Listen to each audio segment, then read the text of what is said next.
Bible कहती है जब वो परमेश्वर के संदूक को लेके आ रहा था, उसने परमेश्वर के संदूक के सामने हजारों बलियों को चढ़ाया। जब भी आप अपनी जिंदगी से परमेश्वर के सामने कुछ ऐसा चढ़ाते हैं जो आपके लिए बहुत मायने रखता है। हन्ना ने अपना बेटा परमेश्वर को चढ़ा दिया, सेवा के लिए दे दिया। सुलेमान ने लिखा लाखों भेड़ों को कुर्बान कर दिया। पुराने टाइम में जो भेड़ें होती थी वो पैसों के बराबर थी। लोग आपकी वेल्थ को भेड़ों के, आपके गधों के, आपके घोड़ों के जो साइज था उसके हिसाब से आपको जांचते थे। बाइबल कहती है कि जब उसने वो दिया तो परमेश्वर ने उसको सपना दिया और परमेश्वर ने कहा तू मुझसे क्या मांगता है। जब भी आप परमेश्वर को कुछ ऐसा देंगे जो आपके लिए कीमती है, परमेश्वर की स्पिरिट आपके लिए हिलेगी और वो आपसे बात करेगा। कुछ ऐसा जो मेरे लिए कीमती है, मैंने बहुत बार परमेश्वर को दिया है। जो मेरे लिए बहुत मायने रखता है, मैंने परमेश्वर को दिया है। लेकिन बाइबल कहती है जो छुटकारा परमेश्वर चाहता है तुम्हारा हो, उसके लिए परमेश्वर को तुम्हें वचन में लेके आना होगा और तुम्हारे अंदर फिर परमेश्वर डालता है, भाई साहब तू ऐसा कर, मेरे बेटे मेरी बेटी तू ऐसा कर, मेरे बेटे ये परमेश्वर को दे दे, मेरी बेटी ये परमेश्वर को दे दे। क्योंकि जो छुटकारा परमेश्वर देना चाहता है वो बिना इस प्रोसेस से निकले हुए परमेश्वर आपको नहीं दे सकता।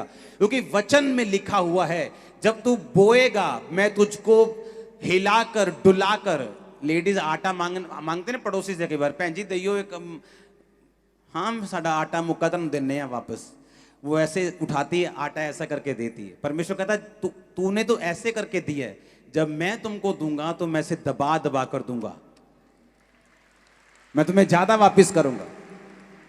हालेलुया।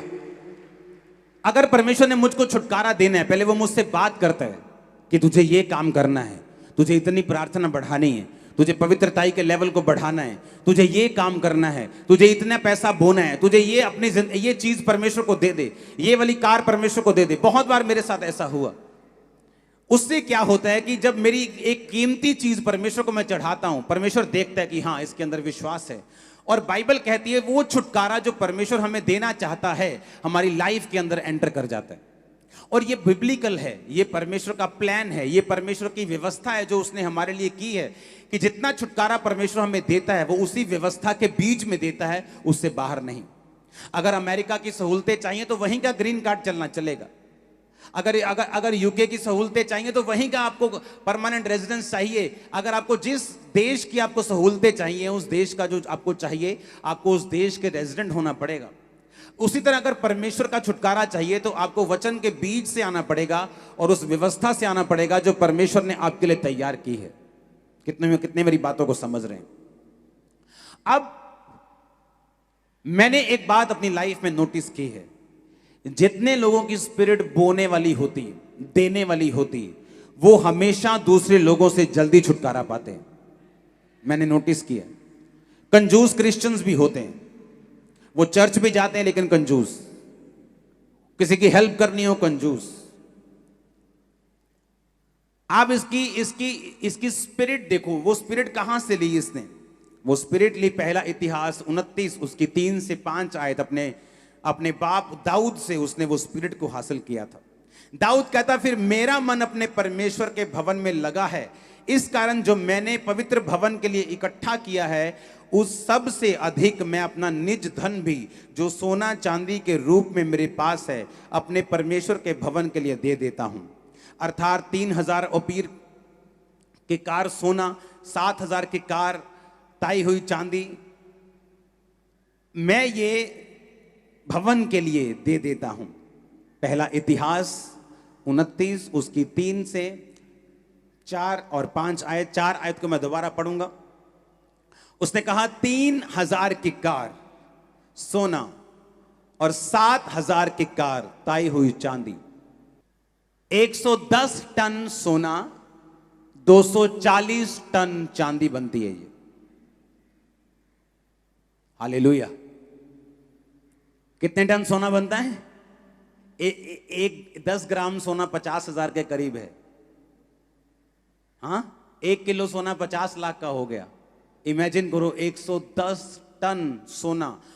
पर्सनल की बात कर रहा हूं, जो दाऊद का पर्सनल सोना था, जो दाऊद की पर्सनल चांदी थी। उसने कहा जो भवन के लिए मैंने इकट्ठा किया मैं वो तो देता ही हूं, लेकिन मैं अपना निज धन, जो मेरा निज धन है, जो मेरी पर्सनल प्रॉपर्टी है, जिस तरह दाऊद का जो राजाओं का निज धन होता था, अपना धन, उसने कहा मैं अपना सारा निज धन, मैं सोना, मैं चांदी, क्योंकि मेरा मन परमेश्वर के भवन के साथ लगा हुआ है, मैं वो भी परमेश्वर के भवन को देता हूं। हुआ क्या, परमेश्वर ने उस सोने को ग्रहण किया, और इसीलिए जब सुलेमान ने उसी स्पिरिट को लेकर उसी बलियों को उसी तरह की देने की आत्मा जो उसके पिता में थी, जब वो बलियां चढ़ाता था, परमेश्वर ने विजन दिया। बलि देने के बाद परमेश्वर रात में सपने में आता और बोलता है तेरे को क्या चाहिए। उसने कहा मैं छोटा लड़का हूं, मैं चाहता हूं कि तू मुझे बुद्धि दे ताकि मैं तेरी प्रजा का न्याय कर सकूं। परमेश्वर कहता है अब मैं तुम्हें बुद्धि भी दूंगा, ऐश्वर्य भी दूंगा, धन भी इतना दूंगा कि तेरे पहले या बाद में किसी राजा को मैंने इतना नहीं दिया होगा।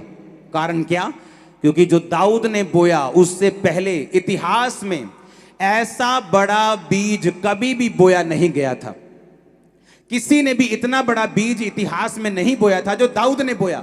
जब दाऊद ने बोया, परमेश्वर ने कहा तू मुझे हरा नहीं सकता, तेरे बाप ने जो बड़ा बीज बोया, चाहे तूने ये पैसा नहीं मांगा, उस बीज के कारण मैं तुझे बुद्धि भी देता हूं जो तूने मांगी है, लेकिन पैसा भी इतना दूंगा कि तेरे बाद या तेरे आने वाले समय में पहले भी या अब भी कोई भी राजा ऐसा नहीं होगा। हालेलुया। और बाइबल कहती है छुटकारा सुलेमान की जिंदगी में एंटर हुआ। तभी वो छुटकारा जब आया तो सुलेमान के अंदर इतनी बुद्धि थी कि लोग उससे मिलना चाहते थे। जब सुलेमान के अंदर बुद्धि ज्यादा हो गई तो लोग क्या करते थे, मैं आपको बताता हूं कैसा होता है। जब एक देश मजबूत हो जाता है तो दूसरे देश उसके साथ जुड़ने के लिए भेंटों को भेजते हैं कि भाई साहब हमारे देश का जो पीतल है बड़ा अच्छा होता है, हम चाहते हैं आपके साथ व्यापार करना, हम आपको बेस्ट पीतल देंगे। हमारे देश की टेक्नोलॉजी बड़ी अच्छी है, हम आपको बेस्ट टेक्नोलॉजी देना चाहते हैं। हमारे देश की गाय बैल बड़े अच्छे हैं, हम आपको वो देना चाहते हैं। जब सुलेमान के अंदर इतनी बुद्धि आ गई तो सारे देश के जो लोग थे उसके साथ काम करना चाहते थे, क्योंकि वो अपनी बुद्धि से अपने देश को, अपने लोगों को इस तरह से चलाता था कि लोगों के लिए वो एग्जाम्पल था। बाइबल कहती रानी, जब रानियां और राजे उसके पास आते थे तो वो बड़े हैरान होते थे उसके लोगों की पोशाक को देख के, उसके बैठना उठना, उसके राज करने का तरीका। और जब वो आते थे तो बहुत सी भेंट लेके आते थे। और जैसे ही जब सुलेमान के जीवन में बुद्धि एंटर की तो बहुत से देशों ने उसके साथ संधि करनी शुरू कर दी, बहुत से देशों ने उसके साथ व्यापार करना शुरू कर दिया। बाइबल बताती है कि सुलेमान घोड़ों का व्यापार भी करता था, अरब के घोड़े मंगवा के वो व्यापारियों को देता था। बाइबल कहती है कि इस धरती के नीचे ऐसी कोई चीज नहीं थी जिसकी नॉलेज सुलेमान को नहीं थी। परमेश्वर ने हर एक चीज के लिए उसकी बुद्धि को खोल दिया था। लेकिन उस छुटकारे की शुरुआत कहां से हुई? बोने से। समझ आ रही है कि नहीं? इमेजिन करो जो लोग नहीं बोते, इमेजिन करो वो क्या मिस करते हैं। ये नहीं कि उनकी तनख्वाह 15,000 से 14,000 रह जाएगी, वो आइडियाज मिस कर देते हैं जो पवित्र आत्मा जन्माता है आपकी लाइफ के अंदर। वो आइडियाज मिस हो जाते हैं उनके, वो गाइडेंस मिस हो जाती है जो इस दुनिया को जन्माने वाला, देखी हुई जितनी सब चीजें उनको बनाने वाला परमेश्वर जो उनके दिमाग में जन्माना चाहता है, वो आइडिया वो मिस कर जाते हैं। आप जितने मर्जी समझदार हों, आप 10 आइडिया लगाओ, लेकिन कौन सा ऐसा आइडिया है जो परमेश्वर का उपजाया हुआ है और जिसमें परमेश्वर चाहता है, जो आपके लिए, फ्यूचर के लिए, आपके बच्चों के लिए भी कामयाब रहेगा? वो उन्हीं लोगों को मिलता है जो बोने वाले लोग हैं। बाइबल कहती, पौलुस ने कहा, जब हम फिलिप्पियों की पुस्तक पढ़ते हैं उसकी 15 से 19 आयत, तो उसने कहा, हे फिलिप्पियों, तुम आप भी जानते हो कि सुसमाचार के आरंभ में जब मैं मकदुनिया से विदा हुआ तो तुम्हें छोड़ और किसी मंडली ने लेन देन के विषय में मेरी सहायता नहीं की। जब मैं थिस्सलुनीके में था तब तुमने मेरी घटी पूरा करने के लिए 1 नहीं 2 बार दान भेजा था।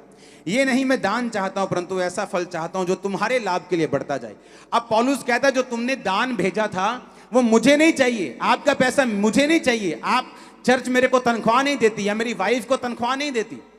चर्च मेरी मदर भी यही सेवकाई करती है, नहीं हम नहीं लेते तो हम अपनी मदर को दिलवा दें, या इधर से उधर से कोई तनख्वाह नहीं लेता।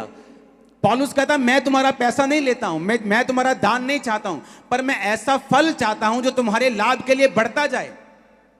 पौलुस ने कहा मुझे तुम्हारा पैसा नहीं चाहिए, मैं तंबू सीता हूं, मेरे और मेरे जो सहकर्मी जो इवेंजलिस्ट हैं, जो प्रेरित हैं, वो अपना कारोबार करके अपना घर चला सकते हैं, अपना पेट पाल सकते हैं।